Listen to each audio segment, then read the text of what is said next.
With the new iPhone 7 announced very recently, Apple, in my opinion, is in a very interesting place. They're in a place where I believe that they are very far behind the rest of the market, and yet in a way it almost doesn't seem to matter. Their products seem to get sort of less and less innovative as we keep moving forward, and yet the hype and the marketing becomes more and more impressive. They put you in a place where you're really questioning before they announce a product, is a color like jet black going to be enough for me to drop all this cash on this brand new phone? And traditionally I would say the answer is no, a new color isn't that interesting, and yet there's something about the way Apple does it where it almost is. Now, a lot of you guys have seen my videos about switching back and forth between iOS and Android. This video is not about that. This video is not about my preferences.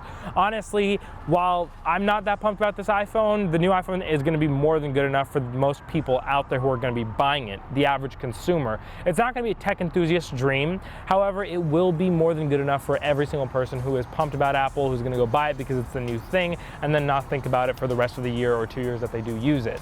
So yeah, despite my lack of enthusiasm about this new iPhone, I did almost buy one.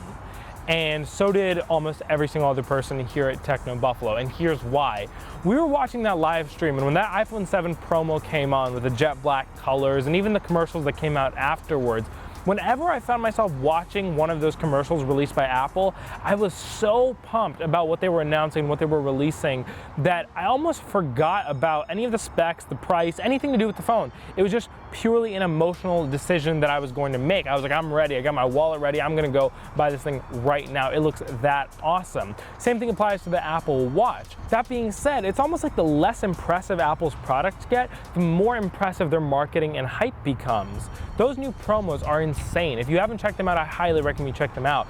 Beautiful pieces of filmmaking, and that's what they are. They're like films. They're like the story of the product, and you watch it and you're like, yep, I'm on board. I'm totally on board. I'm totally gonna get my new Apple Watch and go swimming in the ocean, go running up a hill, even though I never go running. And this isn't to say that no other phone has never had a good ad campaign. I remember Droid had a pretty good series going. Moto X had a good little commercial that was kind of fun and about making your own phone. And it was kind of all modular and weird with the back and the design and the colors. But what Apple has done is build their brand repeatedly, literally from the color dancing ad campaigns of the iPod all the way up to the cinematic videos of the iPhone 7. There's something about their brand that is so consistent that it's sort of been exponential. The effect of drawing you into the Apple brand has been exponential over the years because they've built on it so effectively. Now, there's obviously going to be two sides to this. The one side is going to be you either think that Apple makes the greatest campaigns and so that's why they're a bad company because they're a tech company, they should be focusing on products.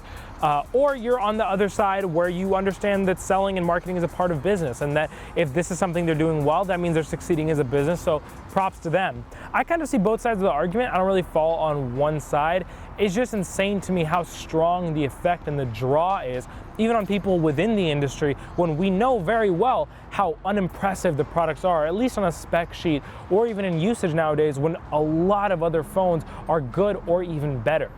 And so that's pretty much it for this video, guys. Let me know what you think in the comments down below. Are you a fan of what Apple's doing from a marketing standpoint or even from a product standpoint? I'm always curious to hear. Give us a thumbs up if you like this video and hit subscribe for more tech coverage and content. I'll see you guys in the next one. Thank you for watching.